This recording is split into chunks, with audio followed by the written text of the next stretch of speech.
Well, it's that time again, and Samsung has released a bunch of new tablets. So today I want to take a brief look at them all and see what they have to offer.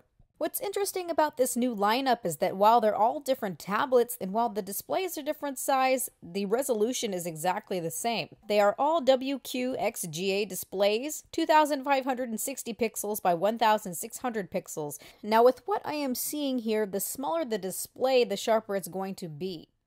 Now looking at the 8.4, at the top we have a receiver, so yes, this has phone capabilities. We've got a proximity sensor and also a 2 megapixel front-facing camera. Now unfortunately, Samsung still has not gotten rid of those capacitive buttons and the hardware buttons on the front. I really wish they would by now. They just get in the way, honestly. And all the tablets that I have seen these days have on-screen buttons and they all work just fine, so these are just legacy by now. The interesting thing is that they have replaced the menu button now with the task switcher button, which is a little bit nicer since we no longer just have a pointless legacy button just sitting there doing nothing. Every application that I have seen lately has finally adopted to the on-screen menu button. But Samsung's gonna be Samsung, right? On the back, we have an 8 megapixel camera with a single LED flash. I'm curious to see if this camera is going to yield good pictures. These days, phones are getting bigger and bigger, so I figure why not just use a tablet as an all-in-one device, and this one clearly has a phone in it depending on which one you get. So if this camera is any sort of decent, I could use this as an all-in-one device, and I'm really liking that idea. Of course, though, don't expect the United States version to have any sort of a phone inside of it. It's probably just going to be the Wi-Fi version only, which means I'm going to have to outsource through Amazon.com or possibly NegriElectronics.com. But you bet I'm going to be getting the one with the phone in it. So yes, on select models, we have a SIM card slot, which would be for a micro SIM.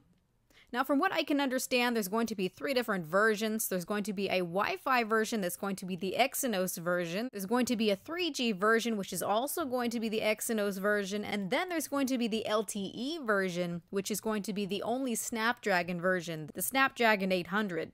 We've also got a micro SD card slot. As far as internal memory on this guy, you come in 16 or 32 gigabyte variations, with the 64 gigabyte variation being saved for the 12.4 inch. On the bottom we have our speakers and also a microphone. On this side we have the microphone, the power button, the volume rocker, and also we have an IR blaster that's becoming very common. The only thing that we have at the top here is a standard headphone jack. Now moving on to the display, this display on the 8.4 is a beauty to behold. This is the first device that I have seen in a long time from Samsung that is RGB stripe arrangement, which means this display is not only incredibly high resolution, but finally it's not pentile. All the other displays in this line are pentile. They are RGBW. Adding in that extra W white pixel just ends up creating a hatchy looking effect and knocking down the overall sub-pixel count. So this really is incredibly sharp. This display is just amazing. From the looks of it, it's got awesome viewing angles. I'm not seeing loss of contrast, I am not seeing color shifting, just yay. I can't wait to measure this display to see what Samsung is doing, but I did take a very small look at the grayscale, which just helps me look to see what they're doing with the calibration. And I'm not seeing anything really sinister in terms of horrible banding or color deviation, so that's good. I'm also noticing that unlike all the other tablets that were released in this line and also the NotePRO 12.2 inch, it does not have the reading mode and it doesn't have the MDNIE light modes either. It's really nice that out of the box, all of these guys are already running 4.4.2 Android KitKat, although it's shamelessly skinned with their new magazine UX. As with all previous TouchWiz versions, this is either going to be the bane of the tablet's existence for some people, or some people might really like this. You still have access to your empty launcher panels, but now you're just stuck with having at least one of the magazine UX elements. The new magazine UX looks a lot like my magazine that was on the Galaxy Note 3, except for now, it's kind of a combination of flipboard items and other personal items, although now they're adding applications, widgets, and other pertinent information to your tablet that you use on a daily basis. Although I'm hearing a lot of complaints now that it looks a lot like what Microsoft has done with Windows 8, having those live minimalistic tiles, giving updated information. But in my opinion, it's quite different, and only time will tell if this is going to be a major annoyance or if it's something useful. Now, while you can customize the panels quite a bit in terms of which widgets you want, which applications you want, which flipboard features you want, you can delete and move around pretty much everything, but no, you cannot disable it. At the very least, I was stuck with one widget, and at that point, the UI just looks awkward. So I just added a couple of panels back, added what I liked and where I wanted it, and made peace with it.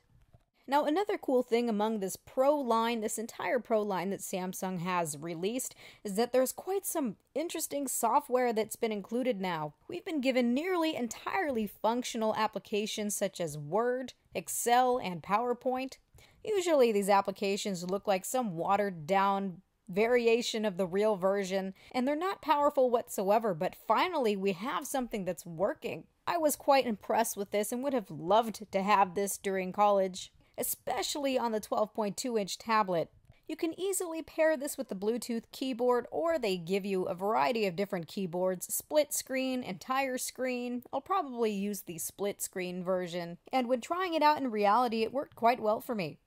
And now, also through Samsung services, meaning that you need to sign up for a Samsung account, we have Remote PC, which lets you remotely access and control your PC via the internet whenever you want to, so that's something that's pretty nifty. Now, I'm not hearing anything about support for Mac right now, but I'm hopeful, and if this works well, this is something that I would actually really use.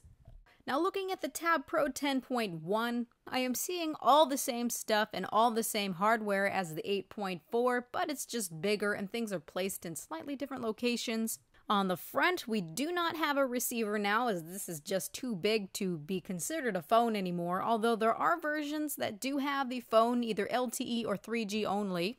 On the front, we have an ambient light sensor and also a 2-megapixel front-facing camera, along with those capacitive buttons and the hardware home button. On the top, we have the power button, also the volume rocker, and the infrared port. On the bottom, regrettably, is the microphone. I wish they would have put this at the top, because when I was reviewing the Note 10.1 2014 edition, I found that the microphone at the bottom was really a hassle when using it for video calls or anything that required me to use the microphone. I found out that I was obstructing it quite often with my hand, just trying to support the tablet. Stereo speakers and a standard headphone jack, one speaker per each side. And of course, we have the micro SIM card slot alongside a micro SD card slot. This guy comes in 16 and 32 gigabyte variations. As far as the UI, Magazine UX is all the same. It's got all the same features. The only thing that really stands apart from the 8.4 is the fact that the display is not as sharp, because it's the exact same resolution that's been expanded to 10.1 inches, and also this is pentile, not RGB stripe. So if you're a person that really cares about the display, the quality of the display, the one thing that bothers me about RGBW types of displays is that some things look hatchy because it's pentile, and also when looking at certain texts, those white subpixels end up looking like missing pixels, and it causes some text to look pretty blocky. Oh well. Also, I find it interesting that the TabPRO 10.1 also has the screen modes. That's the MDNIE Lite version that the 8.4 doesn't have, and it also has the option for the reading mode that messes around with the brightness and the contrast when you're looking at certain content, so I'm not quite sure what to think about all this yet. Next, we have the TabPRO 12.1-inch display. All the hardware is the same, all the antenna options are the same, except on this one we have 3 gigabytes of RAM, and you're also given the 64 gigabyte option. Then directly up from the TabPRO 12.2-inch display is the NotePRO 12.2-inch display device. Needless to say, it looks exactly like the TabPRO 12.2, but the only thing that's included now is the S Pen suite. So you have everything that you had on the TabPRO versions, all the software, all the hardware, all the radio options, but the only thing that you are now included with is that S Pen suite and the Wacom digitizer. Now, looking at the TabPRO 12.2 and NotePRO 12.2, these things are just huge. These really are not for the faint of heart or those who don't want to have an overwhelming sized tablet. It's almost like taking your laptop screen and walking around with it on the go. I do have to say, though, that screen real estate is absolutely perfect for business professionals who need to take something like a laptop on the go or need to have that real estate, or for college students. So I can definitely see that there is a market for this. The one thing that makes me sad is that it still has the exact same resolution as the 8.4 TabPRO. And not only that, but it's also the Pentile RGBW matrix that was on the 10.1. So the resolution of the display just doesn't feel all that high to me, and reading a lot of text sometimes appears as irritating because of that blocky effect with those white missing looking pixels. Now, what's unique to both the TabPRO 12.2 and also the NotePRO 12.2 is the fact that with multi-window you can have 4 different panels. So to these gigantic displayed tablets, I find this feature to be really incredible.